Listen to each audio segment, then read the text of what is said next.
हरियाणा के सूरजकुंड में आंतरिक सुरक्षा को लेकर जारी 2 दिन के चिंतन शिविर को आज पीएम मोदी ने संबोधित किया। इस दौरान पीएम ने कहा कि हर राज्य को एक दूसरे से सीखना चाहिए। उन्होंने कहा कि कानून व्यवस्था का संबंध विकास से है, कानून व्यवस्था अच्छी रहेगी तो विकास भी होगा। इस दौरान पीएम ने केंद्र और राज्यों के बीच तालमेल और नई टेक्नोलॉजी पर भी जोर दिया। पीएम ने कहा कि आजकल अपराध इंटर स्टेट और इंटरनेशनल हो गए हैं। ऐसे में अगर केंद्र और राज्य की एजेंसियों के बीच तालमेल हुआ तो बेहतर नतीजे मिलेंगे। ये बैठक कल शुरू हुई और इसमें सभी राज्यों के गृह मंत्रियों और गृह सचिवों को बुलाया गया था। आज हम आने वाले 25 साल देश में एक अमृत पीढ़ी के निर्माण के हैं। ये अमृत पीढ़ी पंच प्राणों के संकल्पों को धारण करके निर्मित होगी। विकसित भारत का निर्माण, गुलामी की हर सोच से मुक्ति, विरासत पर गर्व, एकता और एकजुटता और सबसे प्रमुख बात नागरिक कर्तव्य।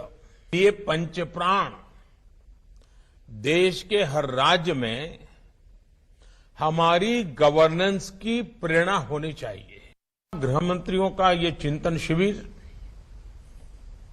कोऑपरेटिव फेडरलिज्म का भी एक उत्तम उदाहरण है।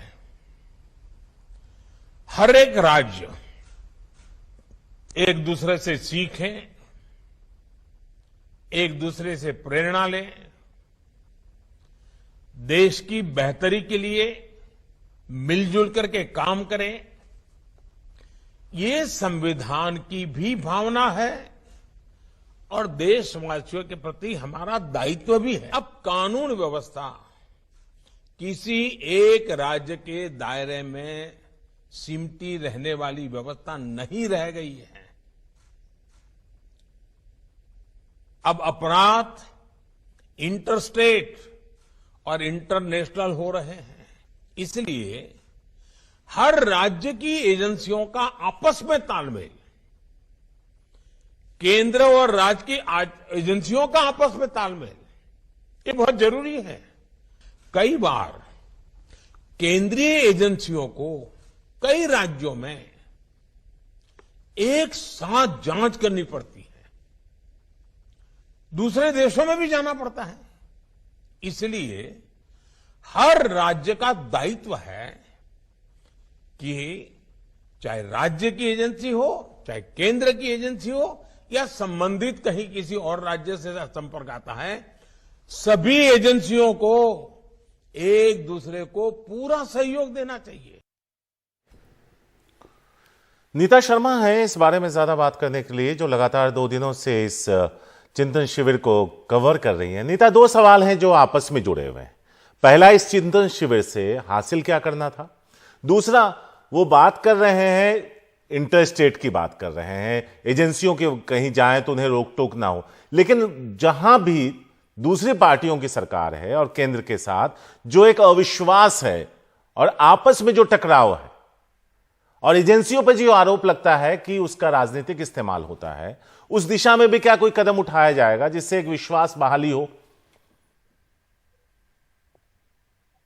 इस बैठक का यही केंद्र बिंदु यही है शारिक, क्योंकि हमेशा देखा गया है कि एक राज्य जो है वो जब केस सॉल्व करने की कोशिश करता है तो पूरा का पूरा क्रेडिट जो है वो खुद लेने की कोशिश करता है।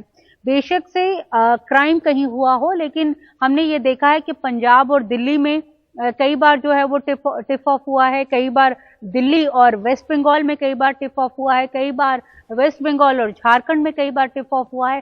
तो ये जो एजेंसीज हैं या फिर पुलिस फोर्स है, अगर इकट्ठा मिलकर काम करती है, इस चिंतन शिविर का मेन एम यही है, तो बेहतर कानून व्यवस्था आम नागरिकों को वो जो है वो दे सकती है। अभी तू में के चक्कर में, क्रेडिट लेने के चक्कर में कई ऐसे केसेस हैं जो सॉल्व नहीं हो पाते हैं। अगर हो भी जाते हैं तो क्रेडिट को लेकर हमेशा इशू रहता है। जहां तक इस चिंतन बैठक का सवाल है, ये 2 दिन की है।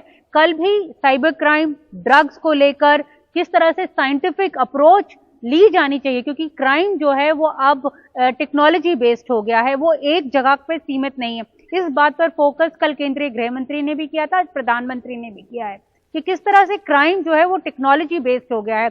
अगर आपको उसको सॉल्व करना है तो आपको फोरेंसिक्स के ऊपर ज्यादा निर्भर करना पड़ेगा। इसे लेकर जो ट्रेनिंग है, लोअर लेवल स्टाफ को ट्रेनिंग भी देने की जरूरत है। आज जब प्रधानमंत्री ने इन लोगों का संबोधन किया था तो वन नेशन वन यूनिफॉर्म का एक जो पिच है वो दी थी। अभी हमने देखा है कि जितनी भी पुलिस फोर्सेस हैं, चाहे central armed police para forces हो या फिर स्टेट पुलिस हो, वो अलग अलग वर्दी पहनती हैं। तो उन्होंने ये एक पिच दी है कि वन यूनिफॉर्म वन नेशन। हालांकि उनका ये कहना था कि एक सुझाव है, जो राज्य पुलिस है वो अपनी तरफ से सुझाव जो है उसके ऊपर विचार कर सकते हैं। लेकिन इस विचार के ऊपर जब मैंने कई पुलिस वालों से बात किया तो उनका ये कहना था कि जो नॉर्थ, हमारी जो देश है बहुत डाइवर्सिफाइड है। नॉर्थ ईस्ट में जो है काफी सर्दी पड़ती है, राजस्थान में काफी गर्मी पड़ती है, साउथ में काफी ह्यूमिडिटी होती है। तो आप सभी पुलिस कर्मियों को एक तरह की यूनिफॉर्म नहीं पहना सकते, उस इलाके के अनुकूल आपको यूनिफॉर्म जो है वो देनी होगी। साथ में जो सेकंड केंद्र बिंदु था, मेन पॉइंट था, वो ये था कि फेक न्यूज को लेकर, क्योंकि हमने देखा है कि सोशल मीडिया का अक्सर जो है मिसयूज हो रहा है। तो प्रधानमंत्री ने इस बात पर भी जोर दिया कि आप जब कोई मैसेज फॉरवर्ड करते हैं तो उसकी जो वेरासिटी है उसको चेक कर लीजिए, क्योंकि इस तरह के जो फेक मैसेजेस हैं वो काफी जो है गड़बड़ी फैलाने में काफी मदद करते हैं एंटी सोशल एलिमेंट्स की। तो इन सभी बिंदुओं पर ये जो चर्चा है वो यहाँ पर हुई है। अभी कुछ देर बाद, अभी लास्ट सेशन जो है वो चल रहा है, 6 बजे के आसपास बताया जाता है कि केंद्रीय गृह मंत्री जो है इस चिंतन शिविर को कंक्लूड करेंगे। शारिक, शुक्रिया नीता, इस सारे मुद्दों पर रोशनी डालने के लिए आपका बहुत बहुत शुक्रिया।